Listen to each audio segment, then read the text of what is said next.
Շնորհակալություն, պարոն Փաշինյան, չնայած կարճ անդրադարձակ, բայց այնուամենայնիվ կարծում եմ բարձրաբանման անհրաժեշտություն կա, հնչեցնեմ հարցը. արդյոք front office, back office մոդելի ընտրությունը չի նշանակում, որ հայ սահմանապահներին ադրբեջանցիներին չեն հանդիպելու, սա նշանակում է, որ հայ մաքսավորներն ու սահմանապահները երկրորդ պլանում են լինելու, օրինակ ինչպես հիմա Զվարթնոցում է, թրիպի վրա հայ սահմանապահները անձամբ չեն ստուգելու մեկնող ժամանողներին, երբ հաստատղթում կա նշում, որ մասնավոր օպերատորը, որը սահմանին իրականացնելու է հաստատղթերի ստուգումը, երրորդ կողմից է լինելու, դա նշանակում է, որ այդ ընկերությունը հայկական չի լինելու, իսկ հայերին աշխատանքի կարող է վերցնել այդ ծառայությունները մատուցելու համար։ Շնորհակալություն։ Հաստատղթում հստակ նշված է, որ front office-ը կամ ընդունարանը չի որոշում, որոշումներ կայացնում են Հայաստանի պետական համապատասխան մարմինները, այսինքն back office-ը։ Հիմա դուք ձեր հարցի մեջ հիշատակեցիք Զվարթնոց օդանավակայանը, ես էլ բազմիցս հիշատակել եմ օգոստոսի 8-ին հաջորդած ժամանակաշրջանում Զվարթնոց օդանավակայանը եւ Զվարթնոց օդանավակայանի կարգավորումները գործում են արդեն շատ երկար ժամանակ եւ դրանից Հայաստանի ինքնիշխանությունը, տարածքային ամբողջականությունը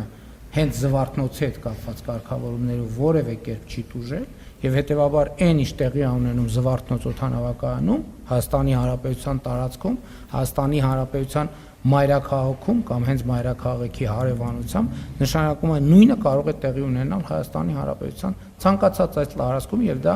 մեզ համար ընդունելի է։ Ավելին, ես ձեզ ասեմ, որ նրանք ովքեր ճամփորդում են, օրինակ մենք տեղեկանքներ ենք ստանում, այդ թվում թե Մերձավոր Արևելքի կամ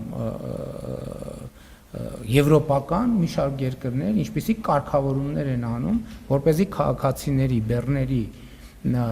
անցումը, տարանցումը, մուտքը իրենց երկիր հնարավորինս հեշտացնեն։ Ինչի համար է դա արվում։ Դա արվում է այդ թվում զբոսաշրջային հոսքերը, ներդրումային միջավայրը լավարկելու ուղղությամբ։ Եվ ես ասել եմ, որ այդ թվում այն փորձը, որը մենք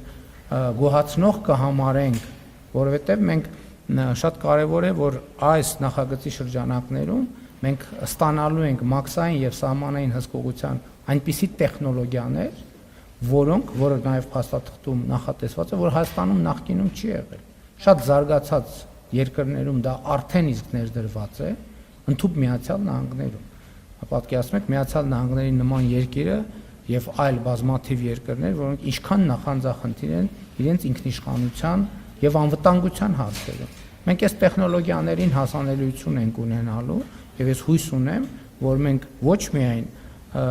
թրիպի հետ առնչվող սահմաններում, այլև մեր սահմանների մյուս անցակետերում այդ ժամանակակից տեխնոլոգիաները հնարավորություն կունենանք ներդնել, որովհետեւ դա երկրի կարգի փոփոխության մասին է վկայում։